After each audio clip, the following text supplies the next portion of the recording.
चलो हम लोग स्टार्ट करते हैं मेटलर्जी से। हेडिंग लिखिए आप,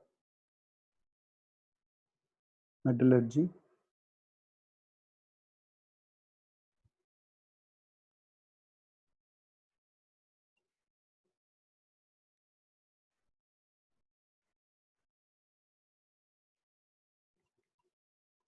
ठीक है। मेटलर्जी के अंदर सबसे पहले दो चीजें आती हैं जो आपको ध्यान रखनी है। एक तो होता है मिनरल्स क्या होते हैं और ओर्स क्या होते हैं। ठीक है, हम लोगों ने लिख लिया भाई मिनरल्स क्या है मेरे पास और ओर्स क्या है।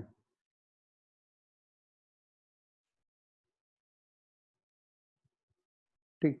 अब जैसे मैं जाता हूँ अर्थ के अंदर, ये मेरी अर्थ है समझ लो, और ये अर्थ की क्रस्ट है। अर्थ क्रस्ट के अंदर होगा ना बहुत सारी चीजें मिलेंगी, बहुत सारे मेटल्स मिलेंगे आपको। ठीक है ना। तो जो भी चीजें मेरे पास, जो भी कंपाउंड मुझे मिल रहा है किसके अंदर, अर्थ क्रस्ट के अंदर, और उसके अंदर कुछ मेटल प्रेजेंट है, तो उन सबको तो हम क्या कहते हैं, मिनरल्स। ठीक है।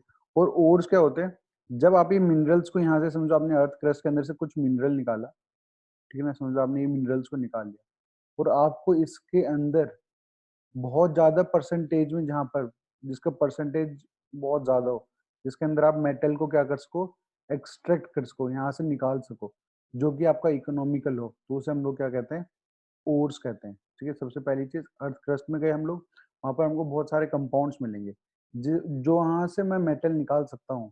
ठीक है ना। या फिर जिसके अंदर भी मेटल प्रेजेंट हो, ज्यादा अमाउंट में कम अमाउंट में, कुछ भी, जहां पर भी मेरे पास मेटल प्रेजेंट है वो मिनरल्स हैं। जब आप मिनरल्स को लोगे, मिनरल्स के अंदर ओर्स हम उसे कहेंगे जिसके अंदर मेटल की परसेंटेज क्या हो, ज्यादा हो। ठीक है, तो वो मेरे पास क्या होगा, ओर्स होगा। तो आप लिखिए मिनरल्स के बारे में।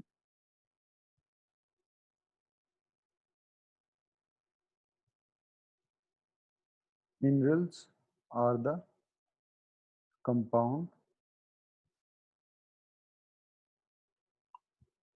which are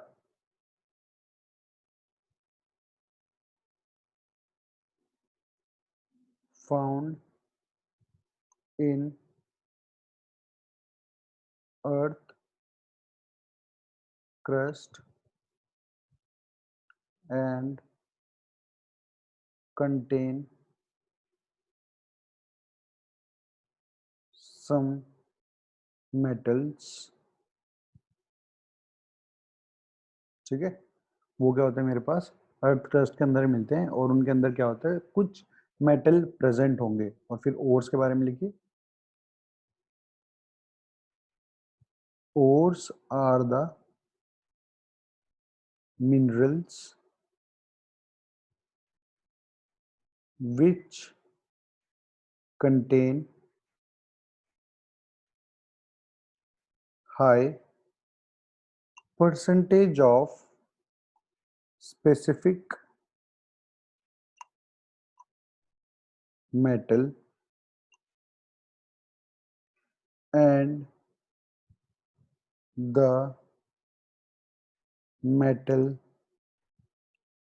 can be extracted from it economically। ठीक है। क्योंकि तो इसलिए हम लोग यहाँ से क्या कह सकते हैं भाई, कि मेरे पास जितने भी ओर्स हैं, ठीक है, वो तो क्या होते हैं, मिनरल्स होते हैं, बट हर मिनरल मेरा ओर नहीं होता। क्योंकि क्या होगा, बहुत सारे मिनरल्स ऐसे भी होंगे जिनके अंदर इम्प्योरिटीज बहुत ज्यादा होंगी। मतलब समझ लो आपने कोई इम्प्योरिटी ले ली तो उसमें थोड़ा सा तो मेटल प्रेजेंट है, बट वो पूरा का पूरा बाकी उसमें क्या इम्प्योरिटी। तो अगर आप इस मेटल को निकालने भी जाओगे तो आपका जो खर्चा आएगा वो ज्यादा होगा, जो आप इस पे कॉस्ट यूटिलाइज कर रहे होंगे, इन्वेस्ट कर रहे होंगे, वो कॉस्ट ज्यादा होगी जितना आपको मेटल मिलेगा। समझो, आपने क्या किया भाई, अगर आपको ये यहाँ से और निकालना था, है ना, अगर इस ओर के 1 ग्राम का जो कॉस्ट है वो 100 रुपए, बट आप इसको निकालने में 500 रुपए खर्च कर रहे हो, तो अब जो आपकी कंपनी है उसको तो 400 रुपए का क्या हो रहा है, नुकसान हो रहा है। तो इकोनॉमिकल बेनिफिट नहीं है उसको निकालने का, उसको छोड़ देंगे। और क्या होगा कि आप जब निकालने जा रहे हो तो जो ये और निकलेगा, ठीक है ना, ये कितना निकल रहा है मेरे पास, जितना और मेरे को यहाँ से मिलेगा उसे मैं मार्केट में जब सेल करूंगा तो मुझे कुछ फायदा होगा, ठीक है, समझ लो 600 रुपये का मैं उसको बेचूंगा और निकालने की कॉस्ट मेरी 600 से कम हो, 500 400 जो भी हो, तो मुझे कुछ बेनिफिट हो रहा है, तो इसको क्या कहते हैं हम लोग, और कहते हैं जिसके अंदर मेरे को इकोनॉमिकल क्या हो रहा होता है, फायदा हो रहा होता है। अब ओट्स के अलग अलग टाइप्स हैं, ठीक है, ये नाम आपको कुछ याद रखने हैं, ठीक है, तो आप लिखिए टाइप्स ऑफ ओट, टाइप्स ऑफ ओट्स। सबसे पहले आता है मेरे पास कार्बोनेट और,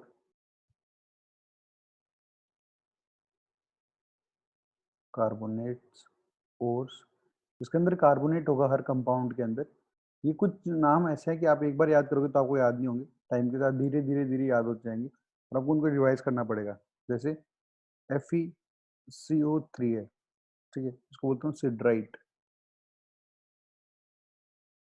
इनका ये कॉमन नेम है, ठीक है ना, फेरस कार्बोनेट भी कह सकते हैं, बट हमको इनका कॉमन नेम के साथ याद रखना है। कैल्शियम कार्बोनेट है CaCO3, इसको बोलता हूँ मैं लाइमस्टोन।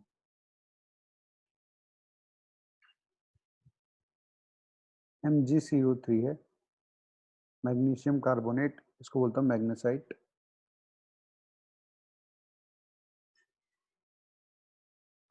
मेरे पास है ऐसे ही MgCO3 dot calcium carbonate CaCO3, इसको मैं बोलता हूँ डोलोमाइट।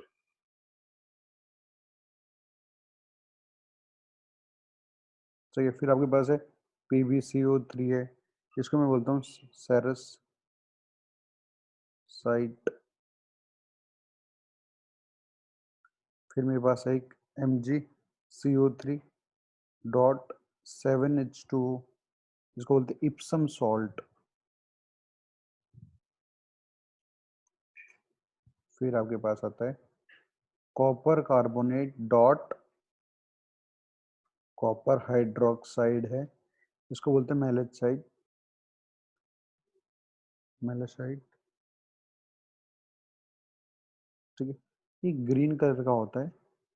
और एक आपके पास आता है, अगर यहाँ पर एक मॉलिक्यूल है तो ठीक है, अगर दो हुआ, कॉपर का twice of copper carbonate dot CuOH whole twice, तो इसको बोलते हैं हम ओजाइट, AZURITE। ये मेरे पास कैसा होता है, ब्लू कलर का होता है, एजुराइट, ठीक है, एजुराइट आपके पास कैसा होता है, ब्लू कलर का, और मेलेसाइट कैसा होता है आपका, ग्रीन कलर का। ये तो कुछ कार्बोनेट्स जो मेरे को याद रखने हैं, देखो एग्जाम में वो डायरेक्ट पूछ लेता है डोलोमाइट क्या है, तो आपको पता होना चाहिए भाई, मैग्नीशियम कार्बोनेट और कैल्शियम कार्बोनेट है, ठीक है, मैग्नेसाइट क्या है, वो डायरेक्ट नाम से पूछ लेता है कि भाई किसका और है। मैच द फॉलोइंग में भी आया है बहुत बार, जे मीन्स में पूछ सकता है, वो चार मैच द फॉलोइंग देगा इधर उधर और इनके नाम लिख देगा, आपको फिर मैच द फॉलोइंग करेगा कौन सा और किसका है, ठीक है। ये तो मेरे कार्बोनेट ओट्स थे। अब मैं बात करूँ ऑक्साइड ओट्स के बारे में। सेकेंड पॉइंट जो मेरे पास टाइप है वो है ऑक्साइड और, ऑक्साइड ओर्स, ठीक है ना, जैसे Fe2O3, ठीक है ना, इसे बोलता हूँ हेमेटाइट,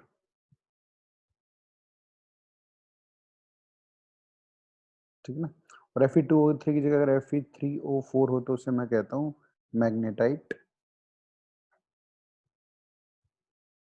मैग्नेटाइट है, ठीक है ना। देखो यहाँ पर ये जो आपके पास है मैग्नेसाइट है, ठीक है ना, बच्चों को एक बार क्या कंफ्यूजन हुआ एग्जाम में, मैग्नेसाइट लिखा हुआ था तो उन्होंने मैग्नेटाइट पे टिक कर दिया, तो मैग्नेसाइट है MgCO3, और यहाँ पर मेरे पास है मैग्नेटाइट है Fe3O4, ठीक है।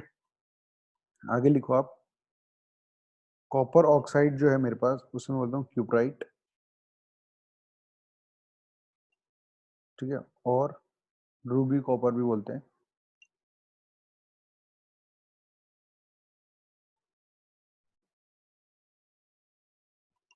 और ये है मेरे पास जिंक ऑक्साइड, जिसको मैं जिंकाइट, ZINCITE जिंकाइट बोलता हूँ, ठीक है। या फिर SnO2 मेरे पास होता है, कैसाइट्स, कैसराइट और टिन स्टोन भी बोलते हैं इसको, टिन स्टोन, ठीक है। पीबीओ लेड ऑक्साइड है तो लिथार्ज इसको बोलते हैं, ठीक है ना। एल्यूमिनियम का ऑक्साइड है तो उसको कोरंडम बोलते हैं।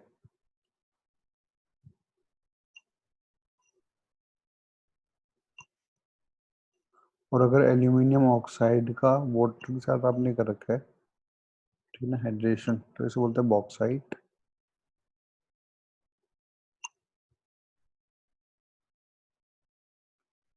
ठीक है ना।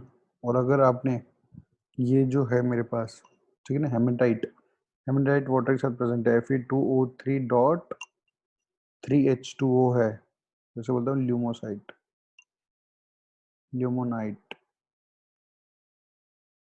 ये आपको ऑक्साइड ओर्स है जिनके नाम आपको क्या करना है, ध्यान रखना है।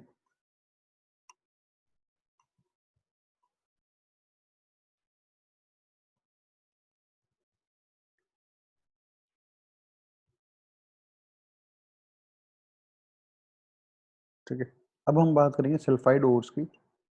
थर्ड है मेरे पास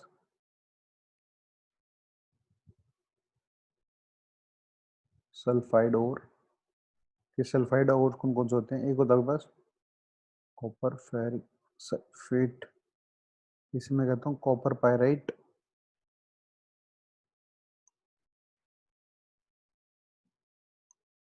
ठीक है ना। FeS2 जो है मेरे पास iron pyrite,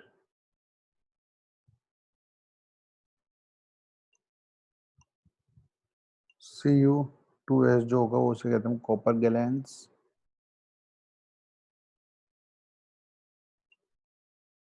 ZnS zinc blende,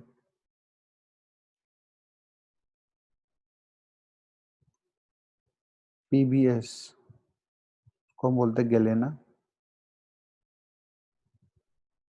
HgS को हम बोलते हैं चिनाबार,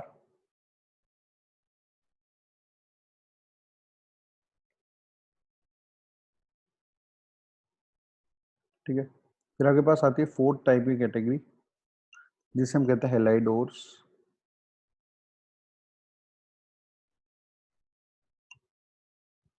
जैसे AgCl है, ठीक है, इसे होन सिल्वर कहते हैं।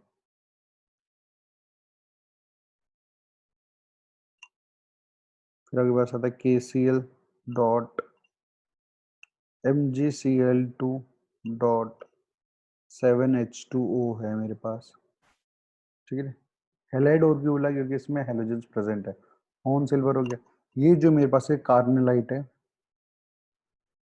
कार्नेलाइट का बहुत बार यूज किया जाता है, ठीक है। पूछ लेता आपसे कार्नेलाइट है तो इसके अंदर ऑक्सीडेशन स्टेट किसका क्या होगा, ठीक है, रिडॉक्स रिएक्शन के बेसिस पे आपको ध्यान रखना है। मेरे पास कार्नेलाइट ये है KCl dot MgCl2 dot 7H2O,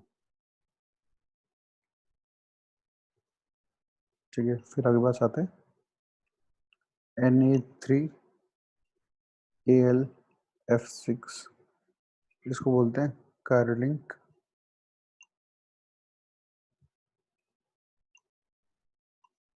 कैरोलिक, ठीक है। और ये एग्जिस्ट करता है मेरे पास कैसे, 3NaF डॉट AlF3, क्योंकि मुझे पता है एल्यूमिनियम की तीन ही वैलेंसी होती है तो AlF3 होता है, और एक सोडियम के साथ एक क्या लगा होता है, फ्लोरीन लगा होता है, तो 3NaF, फिर यहाँ से 3 सोडियम है तो 3 सोडियम और 3 फ्लोरीन एक कंपाउंड का फॉर्मेशन करते हैं, और AlF एक कंपाउंड का फॉर्मेशन कर रहा होता है, ठीक है। सबसे लास्ट में आपके पास लास्ट कैटेगरी है अभी जो क्लासिफिकेशन किया गया है, फिफ्थ, जो कि मेरे पास सल्फेट ओर्स की है। सल्फेट ओर्स की आपके पास कैटेगरी है, ठीक है ना, जिसमें आपके पास कॉपर सल्फेट डॉट 2H2 है, जिसे मैं कहता हूँ जिप्सम,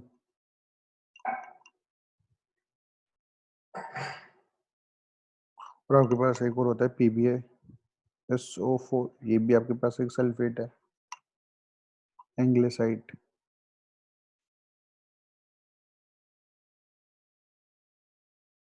ठीक है, आपके पास टोटल क्या है, 5 कैटेगरी है ओर्स की। सबसे पहले मेरे पास थे कार्बोनेट और उसके अंदर, जिसके अंदर कार्बोनेट मिलता है। दूसरा आप लोगों ने इसको ऑक्साइड ओर्स पे, जो मेरे पास ऑक्सीजन के साथ रिएक्ट करके मेटल्स मिलते हैं।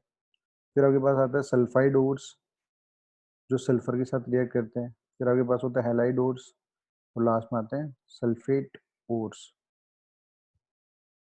ठीक है, कार्बोनेट, ऑक्साइड, सल्फाइड, हैलाइड और सल्फेट, ये सारे ओर्स मेरे पास प्रेजेंट होते हैं। इनको लिख लो फटाफट।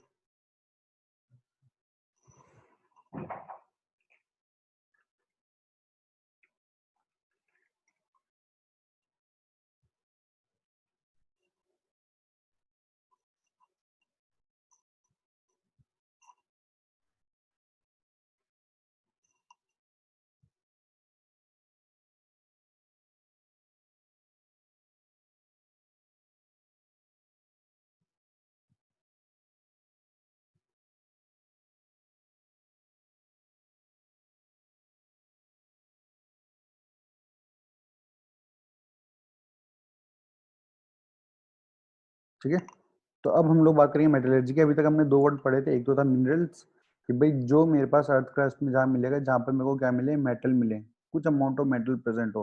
और ओर्स क्या होते हैं, उन मिनरल्स में से जब मैं मेटल्स को इकोनॉमिकली एक्सट्रैक्ट कर सकूं या निकाल सकूं, तो उसे मैं क्या कहूँगा, ओर्स। इसलिए कहा जाता है और ऑल ओर्स आर मिनरल्स। ठीक है ना, जितने भी ओर्स हैं वो क्या होंगे, मिनरल्स होंगे, but all minerals are not ores. इस स्टेटमेंट को आप ध्यान रखना। ठीक है, चाहो तो लिख भी लो।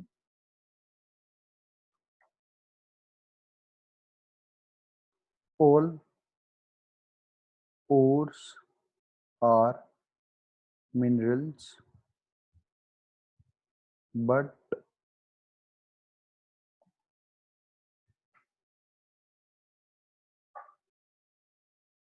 all minerals are not ores। ठीक है, अब बात करते हैं मेटलर्जी की। हेडिंग डालो आप कि अब हम क्या करेंगे, मेटलर्जी किस तरह से मैं मिनरल से ओर्स को निकाल सकूं। ठीक है, और ओर से मैं क्या कर सकूं, मेटल्स को निकाल सकूं। तो उसके उसके प्रोसीजर को जो हम कहते हैं, जो टेक्निक्स यूज करते हैं, उसको हम कहते हैं मेटलर्जी। देखिए आप,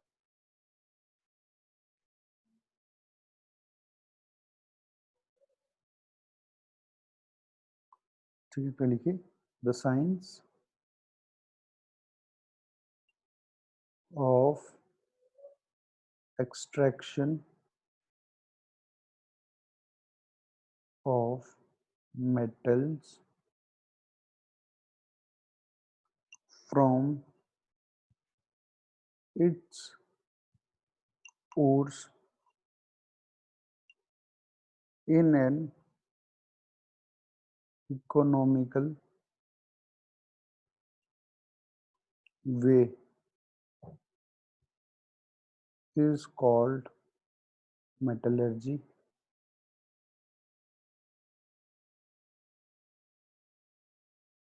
is called metallurgy। ठीक है, अब जो ओर्स आपको अर्थ क्रस्ट से मिलते हैं, जिनके अंदर मेटल्स का अमाउंट तो ज्यादा होता है, बट 100% नहीं होता। तो ओर जो होते हैं उसके अंदर क्या होता है, मेटल्स भी प्रेजेंट होते हैं। जो आपके पास ओर है, उनके अंदर क्या होता है, आपके पास मेटल भी प्रेजेंट होता है, और मेटल के साथ कुछ इम्प्यूरिटीज भी प्रेजेंट होती हैं उसके अंदर, जो आपके काम की नहीं है।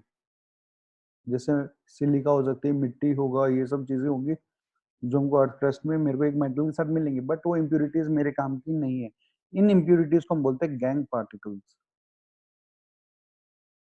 गैंग पार्टिकल्स, क्योंकि इम्प्यूरिटीज और मेरे काम की नहीं है।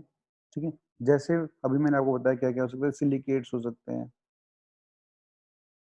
डस्ट पार्टिकल हो सकते हैं, जो मेरे काम की नहीं है। मिट्टी, डस्ट, ये सब क्या होगी, मेटल के साथ आएगी, जो मेरे काम की नहीं। मुझे तो किससे मतलब है, मेटल से मतलब है।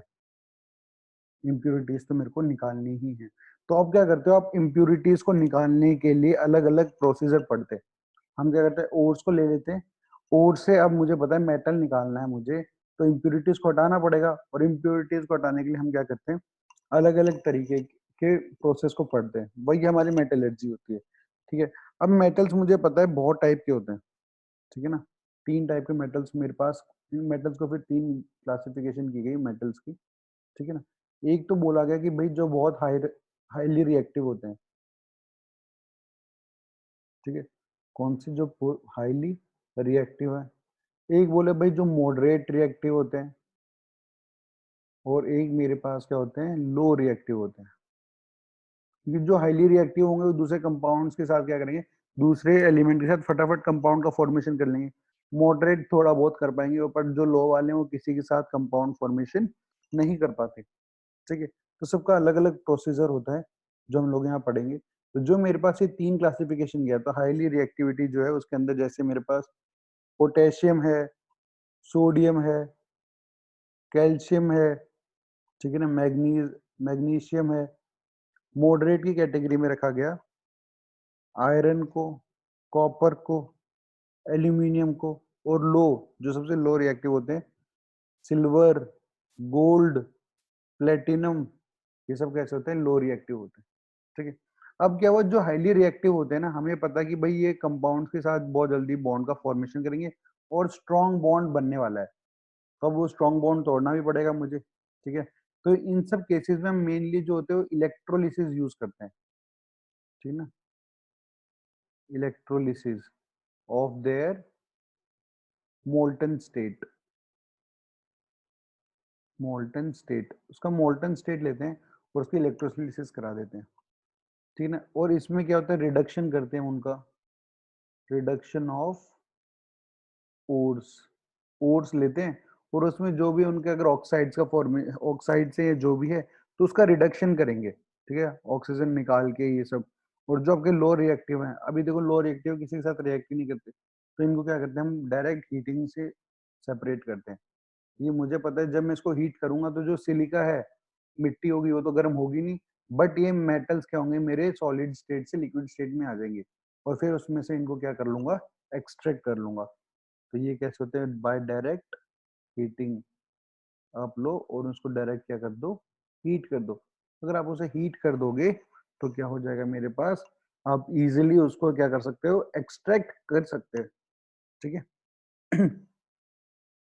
अब जो प्रोसीजर यूज किया जाता है ताकि मैं मेटल से इम्प्यूरिटीज को निकाल सकूं, ठीक है ना, वो कुछ इस प्रकार से होता है, वो 4 स्टेप्स के अंदर फॉलो किया जाता है। अब लिखिए,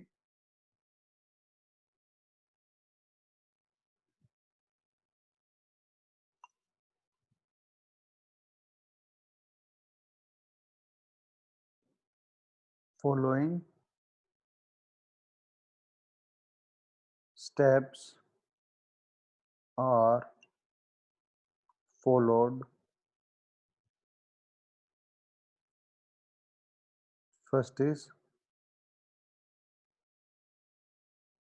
concentration of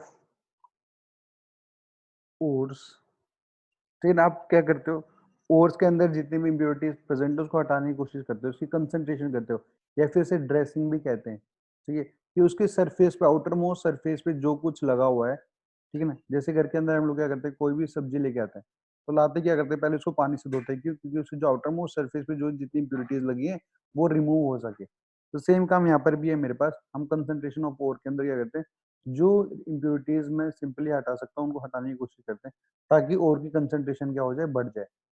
ठीक है, सेकंड मेरे पास होता है conversion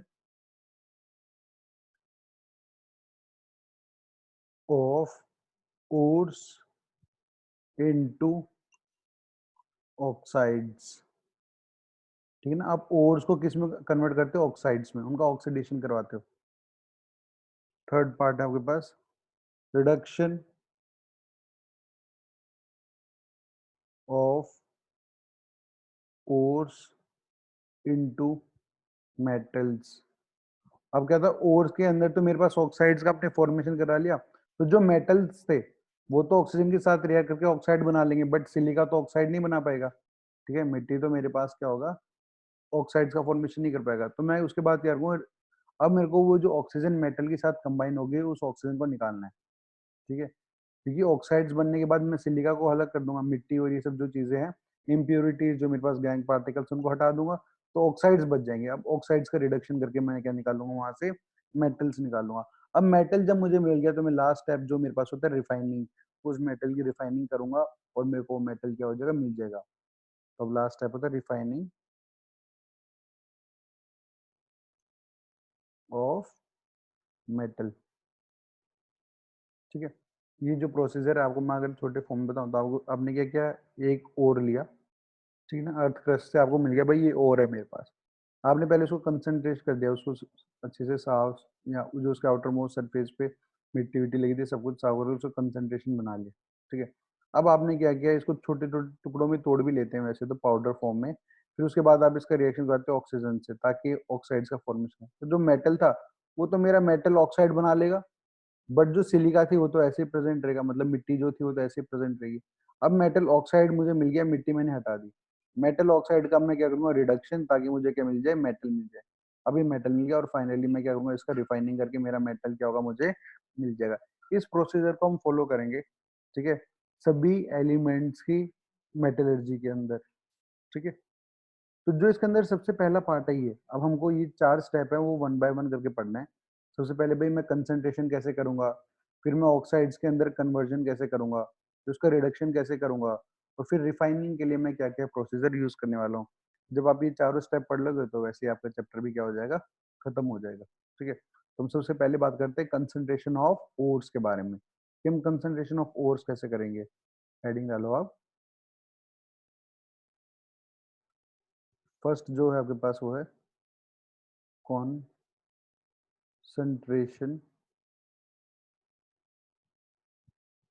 of ores.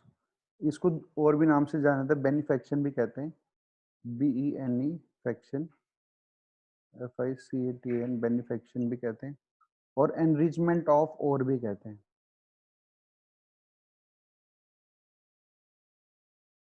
Enrichment of ores, क्योंकि आप ओर्स की कंसंट्रेशन को क्या करने वाले हो, बढ़ाने वाले हो, ठीक है। तो जैसे अभी मैंने आपको बताया था कि भाई मेरे पास जो ओर होता है उसके अंदर दो चीजें हैं, या तो मेटल जो कि मेरा प्योर और है, और दूसरी चीजें होती है इम्प्यूरिटीज। मुझे बेसिकली क्या करना है, इन इम्प्योरिटीज को निकालना है और से, ताकि मुझे प्योर और या फिर मुझे क्या मिल सके, मेरा मेटल मैं निकाल सकूं, ठीक है ना। तो क्या होता है आपके पास, जो ये इम्प्योरिटीज हैं, अनवांटेड पार्टिकल्स हैं, तो इनको क्या किया जाता है, हटाया जाता है। तो इनका इम्प्योरिटीज का हटाना ही क्या होता है, कंसंट्रेशन ऑफ फोर्स। अब इस प्रोसीजर के अंदर लिखो, हम लोग क्या करने वाले हैं यहाँ पे, the separation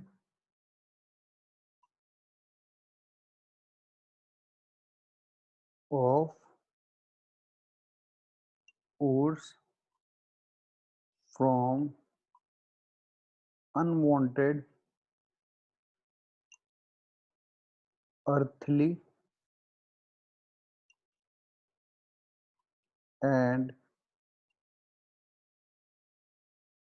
siliceous impurities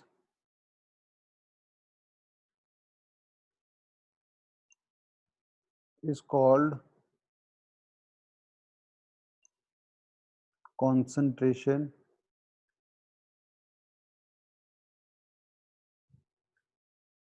of force, और या कह सकते हैं beneficiation of force, beneficiation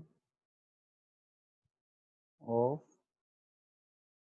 force, ठीक है। आप क्या करोगे, अनवांटेड जो पार्टिकल्स हैं, अर्थली मतलब अर्थ का से जो आए, या फिर सिलिसियस जो उसके साथ सिलिका मिट्टी लगी हुई है, उन सब इम्प्यूरिटीज को आप हटाने के लिए आप क्या करते हो, कंसंट्रेशन ऑफ फोर्स करते हो।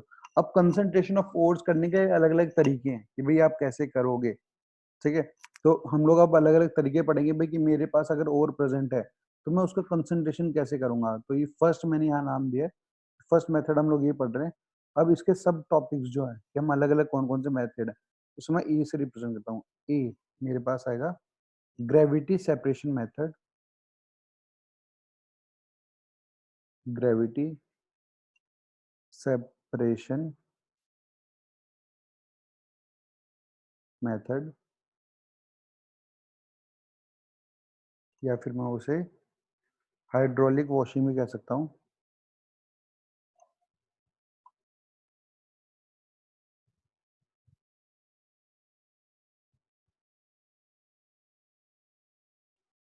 ठीक है,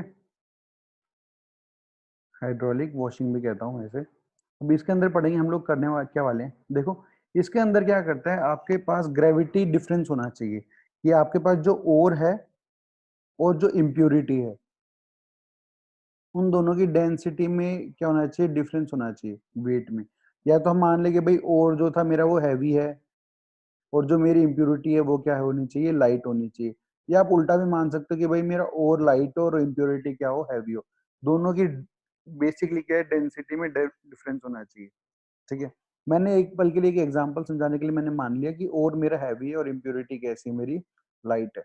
ठीक है, मैंने एग्जांपल समझाने के लिए आपको ये मान लिया। मैंने क्या बोला कि भाई यहाँ पर तो मैं रखूंगा ओर पार्टिकल्स को, और कुछ इस प्रकार से सेटअप किया जाता है। ठीक है, इस प्रकार से क्या किया जाता है, सेटअप।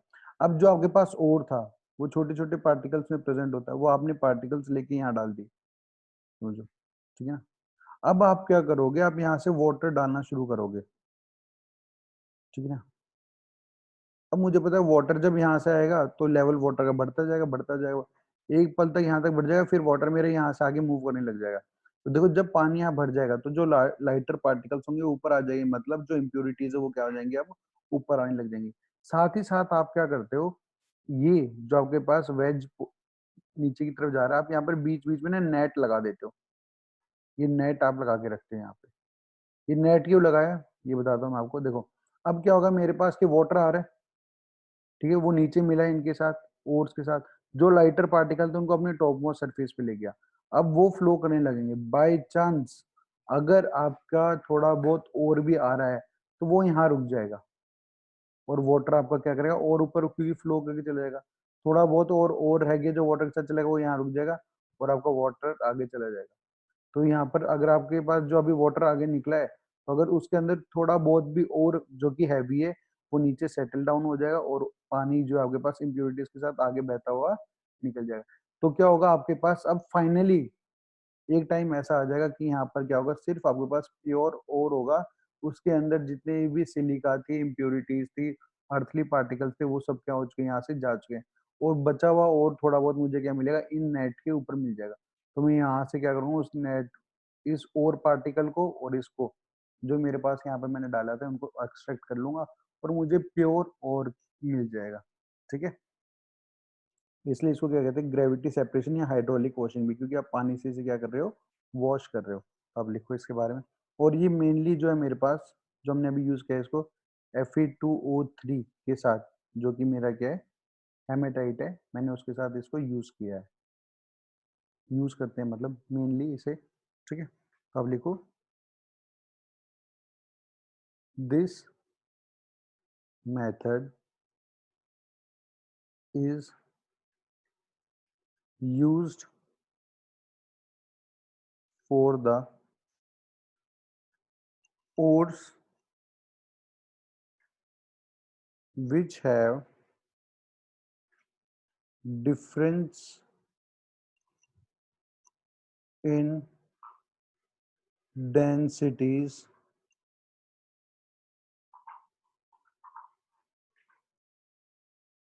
with the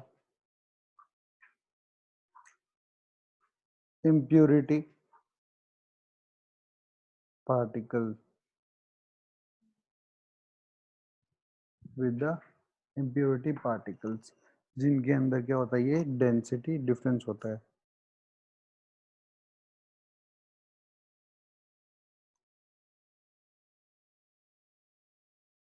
लिख लो आप इसे।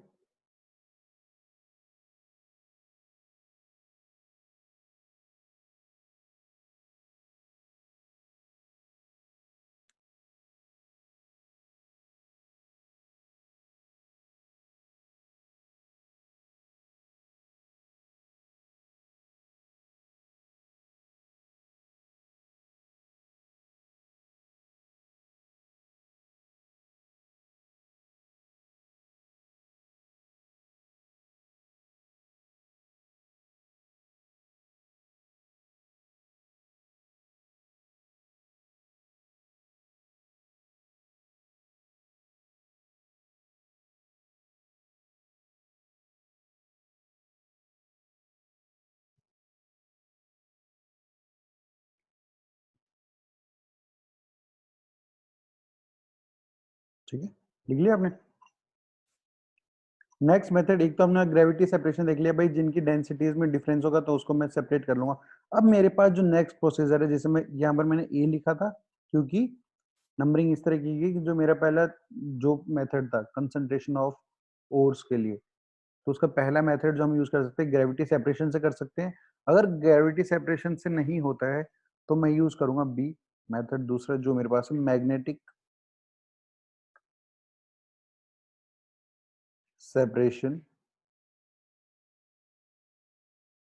मेथड। ये सब मेरे पास कंसंट्रेशन ऑफ ओर्स के मेथड है, जो पहले मैंने ग्रेविटी से किया, दूसरा मैं कैसे करूँ मैग्नेटिक सेपरेशन। इसका सेटअप समझना पहले आप। इसके अंदर क्या होता है, एक व्हील होता है इस प्रकार से, ये मैग्नेटिक व्हील है, ठीक है। इसके ऊपर से एक लेदर बेल्ट जा रही होती है, ठीक है। और यहाँ पर एक और व्हील होता है जो कि नॉन मैग्नेटिक व्हील है।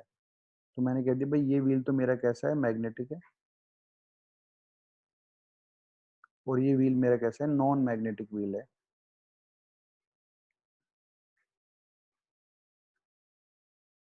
व्हील है मेरे पास, ठीक है। अब क्या करते हो आप, यहाँ से इसके ऊपर पाउडर डालने लगते हो। पाउडर मीन्स ओर्स हो सकते हैं, ठीक है। यहाँ पर होते हैं जो कि इस बेल्ट के ऊपर घूम रहा था। समझ लो ये व्हील इस तरह से घूम रहा है आपके पास, यहाँ से जाएगा और फिर यहाँ से घूम के आएगा। आप ओर्स डाल रहे हो ताकि ये ओर्स क्या करेंगे, आगे ट्रेवल करना शुरू करेंगे। ओर्स को मैं अभी यहाँ पर रेड कलर से दिखा देता हूँ ताकि आपके ओर्स क्या करें, यहाँ चल रहे हैं। आप यहाँ से ओर्स को डाल रहे हो, ठीक है। पाउडर है ये, अब पाउडर फॉर्म में ले लेते हो ओट्स को, ठीक है। और आपके पास ये लेदर बेल्ट,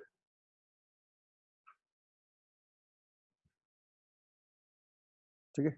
अब देखो क्या होगा, अगर इस ओर के अंदर मैग्नेटिक नेचर है कि वो मैग्नेटिक फील्ड्स पे या मैग्नेट से चिपक जाते हैं, तब तो वो क्या करेंगे, यहाँ पर जैसे ही मैग्नेटिक व्हील आएगा तो इस व्हील से चिपक जाएंगे यहाँ पर। और अगर नहीं है, क्योंकि ये व्हील रोटेट कर रहा है, तो वो क्या करेगा, उन ओर्स को आगे फेंक देगा, क्योंकि वो व्हील से चिपकेंगे नहीं, क्योंकि व्हील मेरा मैग्नेटिक है। अगर ये जो ओ डाला है इसके अंदर मैग्नेटिक नेचर है, ताकि वो मैग्नेट से चिपक जाएंगे, तब तो वो देखो यहाँ पर चिपक गए। और जो नहीं चिपकेंगे वो क्या होगा, आगे उसको फेंक देगा। तो यहाँ पर फाइनली क्या होगा, एक हीप क्रिएट हो जाएगा, जो मेरे पास किसका होगा, नॉन मैग्नेटिक पार्टिकल्स का,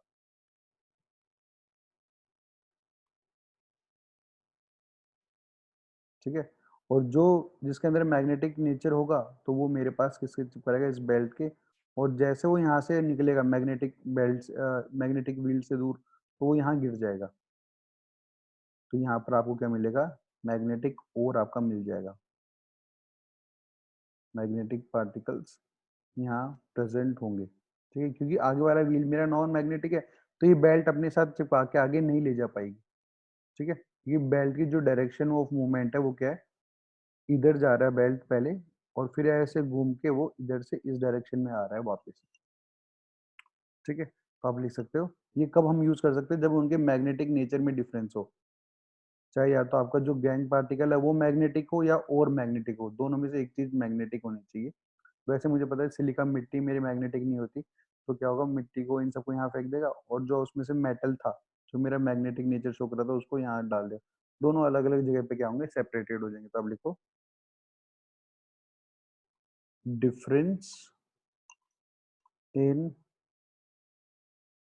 magnetic character of ore and impurities,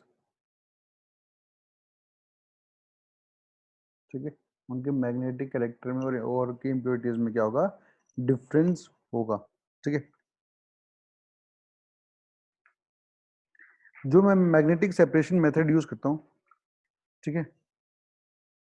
अब मुझे पता है ये किस किस के मैं यूज करता हूँ, दो तीन मैं एग्जांपल आपको जैसे बता दूं। मैं SnO2 के ओर के लिए यूज करता हूँ, SN के लिए।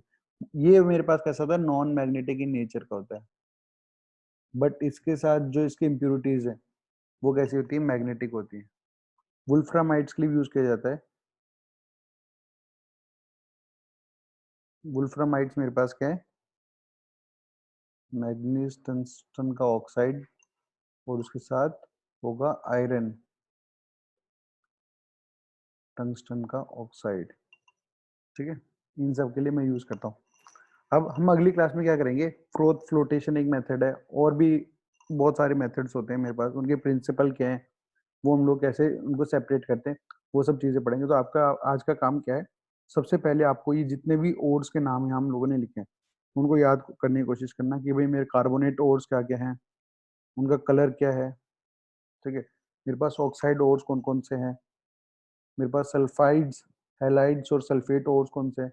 मेटलर्जी एक सिंपल से प्रोसेस है जिसमें मैं ओर से मेटल को एक्सट्रैक्ट करने का प्रोसेस पढ़ता हूँ। ठीक है, फिर कौन कौन से हमने मेथड यूज करना है। फिर हमने जो सबसे पहले मेथड की हमने दो चीजें पढ़ी, एक तो ग्रेविटी सेपरेशन डेंसिटी डिफरेंस की वजह से होगा, और दूसरा मैग्नेटिक सेपरेशन जिसके अंदर उनका मैग्नेटिक नेचर क्या हो रहा होगा, चेंज हो रहा होगा। ठीक है, इसे आगे हम पढ़ेंगे अगली क्लास में।